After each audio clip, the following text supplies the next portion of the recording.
everyone, it's me from New York. As you know, coronavirus those days pervades the world and many governmental systems almost collapse. I share this video with all people across the globe, and I'm sure it will redefine our comprehension about what does human rights mean. And here, United Nations, where many independent experts, special rapporteurs highlight the human rights violations and naming the countries that violated the human rights. Amid this pandemic, let's go over the humanitarian work and see how countries responded to their nation's need. Let's start with the UK. British people got stuck abroad with no help. Old British nationals stuck in the airport after Emirates cancelled the flights and said they'd have to stay in Bali for 3 months. The UK embassy in Kuwait said, no financial assistance, go to charities. There's no fruit, there's no vegetables. You just need to stop it. Let's move into Canada.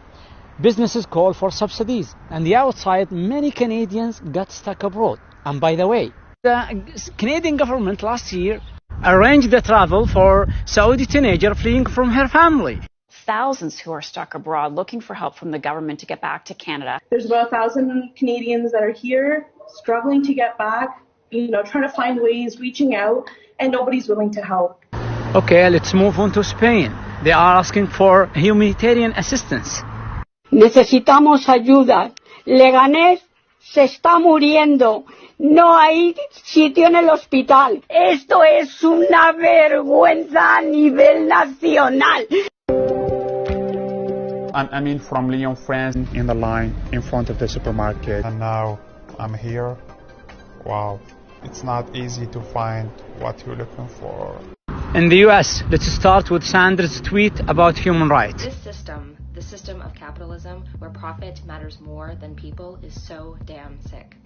And the coronavirus is showing us all its symptoms. We need where everyone is guaranteed free, high-quality healthcare. Many businesses are closed, so the working class people lost their jobs.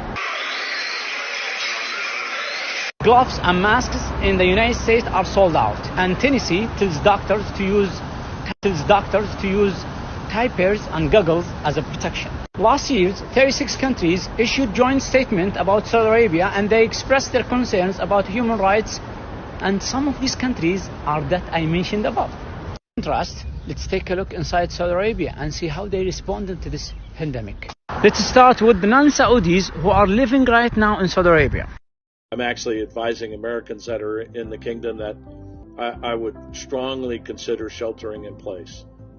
Food supply is good, emergency services are sound. En Arabie Saoudite, hôpitaux publics, hôpitaux privés, tous accueillent, soignent les malades du coronavirus. Masks and gloves distributed for free in the street. All Saudis outside the kingdom hosted, isolated in comfort. See what our Saudi government provide us with 5 stars hotel full board free of charge. 코로나 때문에 힘들었지만 그렇지만 사우디아라비아 대사관들 아주 감사드립니다. I am Saudi. I got stuck in Moscow and my government provided accommodation at 5-star hotel with 3 full meals. I'm Saudi. I get stuck in New York. My government provided me free food and 5-star hotel. If you look at healthcare, if you look at life expectancy, we're looking at human rights. Human rights. The government will cover 60% of the private sector salaries. On top of that, Saudi Arabia granted free treatment for patients who got sick from coronavirus, whether are Saudis or non-Saudis. If I get sick here in New York, they will ask me about health insurance. This pandemic shows us the real value of the citizen to its government. Everything you hear about Saudi Arabia, it's based on false allegations and sensationalism which serves the politician or press agenda or interests. To conclude, what Saudi Arabia did, it's not a human rights. It's something more far away from our comprehensions, something called fatherhood, which is mutual respect, love and care between the government and its people. And this should be taught next year here as a role model in the United Nations. Thank you.